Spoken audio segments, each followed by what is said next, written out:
Welcome to Bourbon School. I'm Lauren. And I'm Brian, and today we're going to tell you about 3 more bourbons that you need to go out and get right now.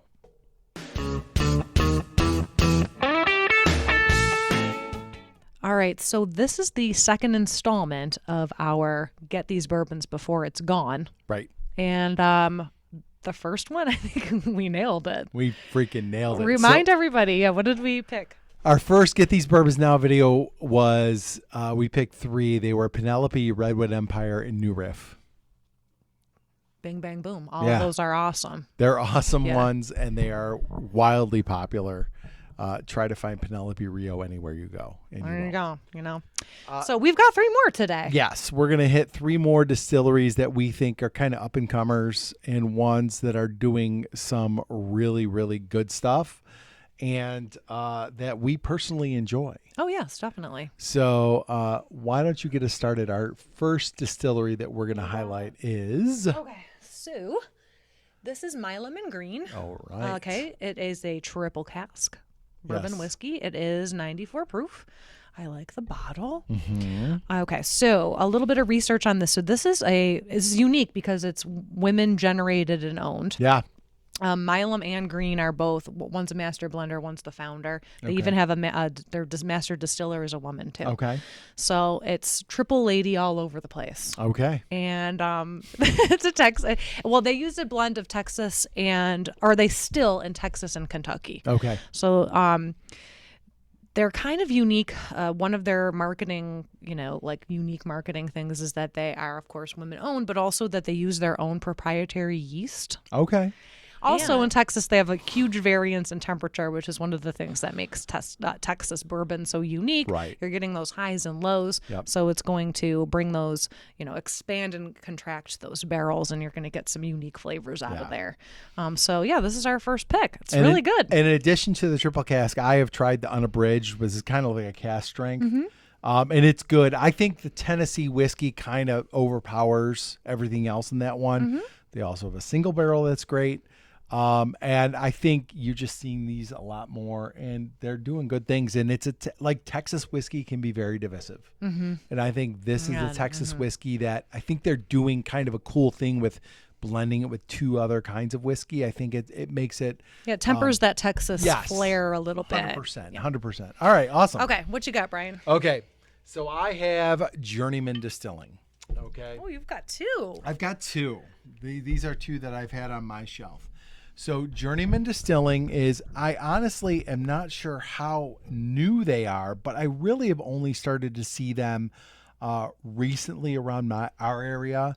I've not seen this before. Oh, really? No. And I hear, again, kind of recently, I hear more people around Whiskey Tube talking about them.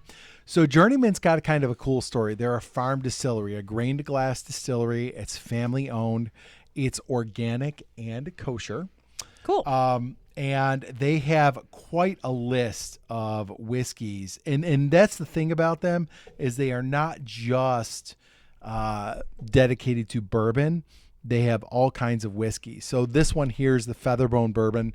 This is their straight bourbon. And I will say a vast majority of their whiskeys are very much like this, 45% alcohol, 90 proof. And then there are a few that you get into cask strength. But the Featherbone Bourbon is good. They've got a Silver Cross whiskey that's supposed to be very good. That's one I have not tried. Wait, now I tasted this earlier. Which one did I like? You liked this one better. Okay.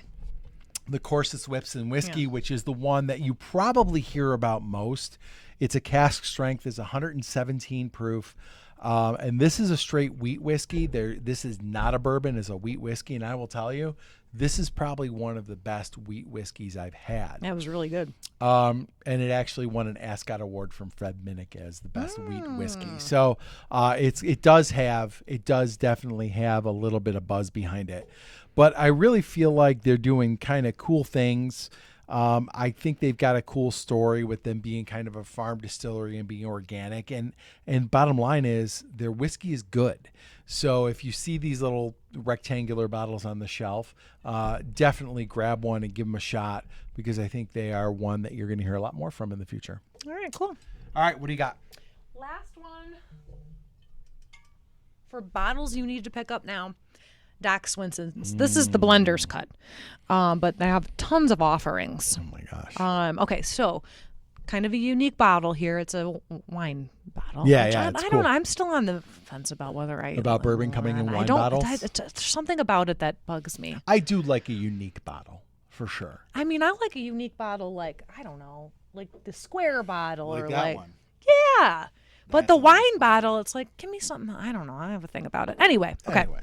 So they do kind of 3 categories of offerings. They have their flagship bottles, they have their exploratory bottles, and then they have their rare release bottles. Yeah, that, of course are hard to find. Yes. But I found most interesting were those exploratory bottles. On their site, they have 12 of them. Yep. And they are all different flavors. Yep. I mean, a couple of them. So they have a Tres Amigos that's finished in a rum cask. Oh, wow. They have the Bossa Novas finished in a Brazilian wood. Yeah, the cask. Amberana, yeah. So they do a lot of different experimental. That's kind of like to me, kind of what they like to do best. And they have one that's finished in Jamaican rum barrels. I know Ben from Bourbon Note got it. I can't remember what it's called. Oh, there's so many of them. Yeah, It's there's wild. a ton. But those exploratory ones, they've just got a straight toasted one that's exploratory. Yep, I saw That'd be that. cool. Like, you see them every once in a while, and they're like, I haven't found one like the Bossa Nova. You can't find it around here. And I haven't found one that really I was like, ooh, I need to have that. But like, I'll tell you, as soon as that Bossa Nova is on my list on my phone, I have a list of bottles to get.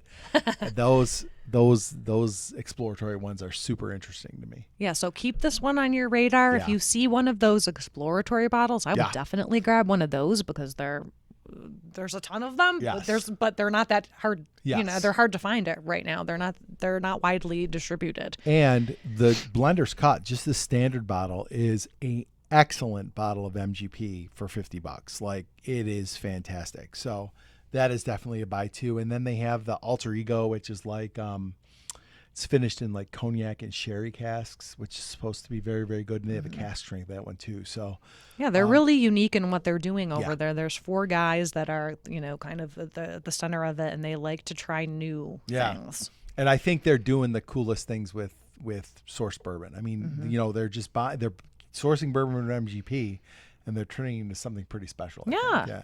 So cool. So Doc Swenson's. All right, guys. So there you have Let's it. put our bottles on. Yeah, let's do it. We've got Check these out. Grab them. Journeyman, Doc Swenson's, Mile and Green. These are the next bottles you should go get before they become really, really hard to find, because I think these 3 are going to be kind of the next up-and-comers. And if you don't trust us, watch the first episode. Yeah, go watch the first one, because we were right, baby. All right. If you like this video, please like, subscribe, share, and hit the bell for notifications. So you never miss another episode of Bourbon School. Cheers, everybody. Thanks for watching. Welcome to Bourbon School. I'm Lauren.